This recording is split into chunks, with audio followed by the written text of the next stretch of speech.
I just try to do the right thing.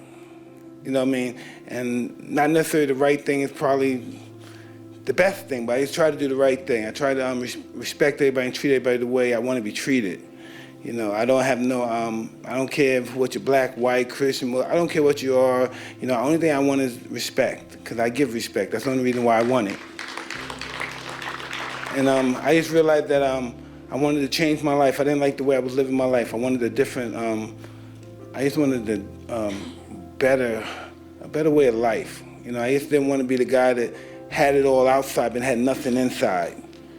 And I realized all this recovery and sober thing and life in general is an inside job. You know, if you're looking for happiness from out here, it's going to be disastrous. It's going to be, from my perspective. Maybe other people can get it, and I'm different. I'm a little screwed up because I know something's wrong up there. I have a real difficult situation receiving love and happiness from the outside and stuff, but it's all an inside job. You know, it's all an inside job, you know. I'm horrible in relationships. You would think I'm great, right? But I mean, I suck in relationships like that. But, no, I come from that kind of world where everything was dog eat dog.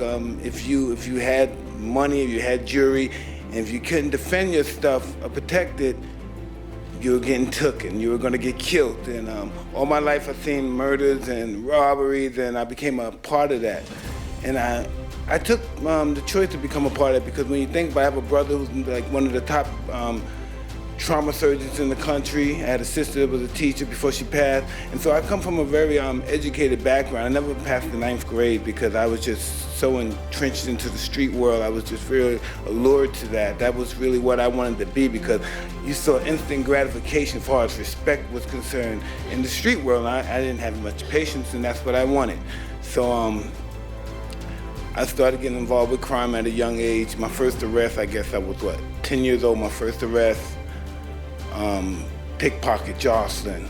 And so when I went to the institution, I realized I'm in this form. All my friends are here. Everybody that saw me in the streets, pickpocketing, other guys from different boroughs, and I got addicted to it even more. So I wasn't afraid to go to jail anymore.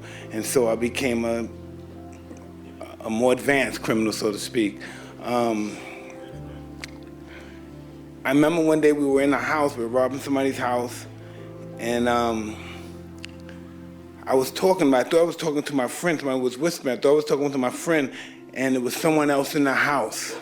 And I thought I was talking to my friend. So as I told him I heard somebody, we both were leaving the house, and my friend who thinks he's a professional, he tried to lock the door, but the guy came, opened the door, and blew his brains out right there. Oof. Yeah, and I ran. I was 12, he must have been 14. I ran, because that's what you do, you try to get away. And I ran, and you would think that God, that would just send somebody straight. That same that me and my other friends, we hooked up a little bit later, let's get another house. And that's just what it was. This is how we lived our life. Most of my friends are pretty much dead, else they got so much time. I'm gonna visit some guys tomorrow. And they got caught under this Rockefeller law. They got 240 years. One of my friends got 5 life sentences. He's only 50. And so these are the people that I go and see once a month, sometimes twice a month, because these are my friends. These are who we grew up. These are the guys I stayed over their house when my mother was doing what she was doing. These are my family, and that's what I do. I go see all my friends, and they'll be so intrigued to know I'm at this particular type of event talking about the situation when we were talking about, I was hearing them talking about these hard laws and helping people when they get out. You know, it's going to be a real neat trick to do that because those laws was the guidelines to put them in there for a long time because the people don't want them to ever come out and still get the $60,000 from them, or us, so to speak. So yeah, I'm one of those guys. So I went away in this other prison institution, and it's called Tryon. So I'm in Tryon, and I'm kind of like a badass guy. So somebody said something, or he pulled at my hat, so I stabbed some guy, and I went to another correction. Then I went there. I got introduced to a German by the name of Bobby Student. He started teaching me how to box because I thought I was a tough guy. I didn't know anything about being a tough guy, but I thought I was. And so I went there, and it was so ironic. He didn't want me to go because I kept improving. I broke his nose, and he was a professional fighter, and I'm 12 years old.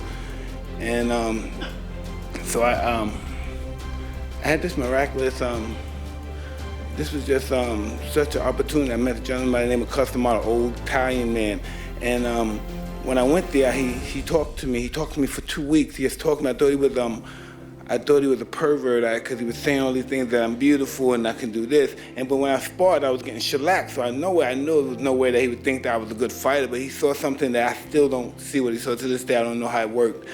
And he said that I was gonna be champ, I was gonna do all this stuff, and that's what made me think this is a perv. Because where I come from, everybody's trying to, it's a perv. I live in Perv City. Everybody's trying to do this. No, this is real talk, though. I'm talking to you, man. I started listening to this Italian guy, and he teaches me to fight. And I'm 14 years old. I win this national championship. Then I win this junior national championship. I'm breaking record. I knock a guy out in 8 seconds. How did that happen? And he still told me I was imperfect. I was wrong. I was flawed. So I didn't know how that worked, and I just started listening to him. I said, when I went back home, I was getting ready to do some more robberies, because every now and then I would go back to Brooklyn and do robberies and come back, because the state was paying them like $150 a month, and that wasn't even paying for my pants and my sneakers. So I always went back home and did robberies and came back with nice clothes and told them that my friends gave me these clothes because their older brother can't fit them anymore, something like that, some ridiculous story. And one day when we were going to do another robbery, a friend of mine was telling me, no, you're with those white people, Mike, stay with them. These people love you, Mike. I saw you win this champion, they love you. So my friend had told me that me and him was together one day, we went by a dice game, and we know these guys. These are our friends, guys we grew up with. But something was different. I saw them when we looked at the dice game. We didn't gamble, but they looked at each other. No one said hi. I said, what's up? Everybody said hi to me, but they didn't talk to him. And so we left, and a week later they told me that they killed them. And so my friend saw me and said, Mike, man, you walked off the game with him. I thought that you were killed too. Because I didn't know these guys were having this little secret war, because I was just coming back and forth. I didn't know the information. And so ever since my friend died, I stayed up there and I never came back, and I became successful. And I became champion at 20 years old, the youngest champion ever. I won titles. I had everything in the world, but I still had that darkness in me. I had hundreds, millions, I had money, but I still had that darkness in me. That darkness wasn't out of me yet. And I got in a whole bunch of trouble. I got involved with people who had made me no good. And I lost a lot of money. I kept getting lawsuits. Lawsuits this, lawsuit here, lawsuit here. Most of my money I tricked off on lawsuits. You know what I mean? You could listen. If I spend $250 million on girls and trips and clothes, that's nothing to what I did on lawsuits, okay? So they really got me good with those lawsuits, but I still didn't have peace. I still had that old darkness from back before. And then, because, of course, my father and mother, they're addicts, and I'm not fighting anymore, and I have nothing to do, why not I become an addict? Because that's just how it goes, right? So I become this addict now, because I always drank my whole life, never stopped drinking. And I became this addict. I've been getting in a lot of trouble. What happened? I had some kids from being an addict. I had married some people during my addict stage. And, excuse me, I'm sorry, I didn't mean to do that. So listen, and so I started going through this process of I'm clean clean. So I get clean for a year. I get clean for 5 years, but then I relapse. And the reason why I relapsed because I didn't have a spiritual awakening. I just wasn't using drugs. I wasn't sober. I just wasn't using drugs and liquor. I just wasn't using. I was miserable, right? So eventually I received that spiritual awakening. And this is listen, trust me. Listen, when I'm at the height of my career, I don't want to make this long, but listen, at the height of my career, I got, 40 million to fight, I'm doing this, I'm going, I got boats, I got plans, I got everything. But they wouldn't touch me, a cartoon wouldn't touch me with a 1,000,000-foot pole. Now I got the #1 cartoon on television. I got an Emmy, I got a Golden Globe. This is ridiculous stuff. I don't believe this is true, but yeah, I got,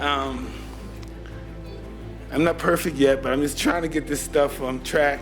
And I'm sober. By being sober, I'm able to show up for my children. They're able to go to the best schools in the country. I got a daughter that graduated from first George Washington, that's in D.C. Then she went to Georgetown. Now she's in Drexel, that's Philadelphia somewhere, right? Well, she's in Drexel now. I got a daughter. My 19-year-old is in NYU. She's a director and stuff. I have this other young kid. He's trying to go to where's he trying to go? This guy, he's a character. I have an 18-year-old son that me and him, we crash. We just don't get it. Something's wrong there. I don't understand that yet. I'm gonna need some advice from some older people, but something's just not happening here. And I'm just very grateful that my kids are able to go to these schools. And sometimes they tease me because I don't spell as well as they spell. And I'm not advanced scholastically as well as they are. But I'm just happy that I'm able to put them in that position, And I just wish, and they give me a hard time because they think because I do this, they think I do that, they think I'm a show-off. But the fact is, if they had my parents, then they would really have something to talk about. I wish he had my father, because my children, believe it or not, I have a 27. They've never received a beating before. I've received beatings just by looks. I can remember being in Royal Farms. See, they don't have Royal Farms. You guys remember Royal Farms, right? The real cheap. Just being beaten in the corner because my mother couldn't afford something. And I'm just really grateful to be here talking to you. And even though I got sucker punched being the keynote speaker at this time, I have I'm really grateful for my life now. I'm really grateful. I'm really, just by the grace of Allah, I just was able to just do this because I chose I was going to be different. I wasn't going to live that life anymore, and I was going to be the person I wanted to be. And everything I was doing in my past life, I was champ, I had money, that prevented me from being the man that I wanted to be. And I could pretty much say I'm on a course of being the person I want to be.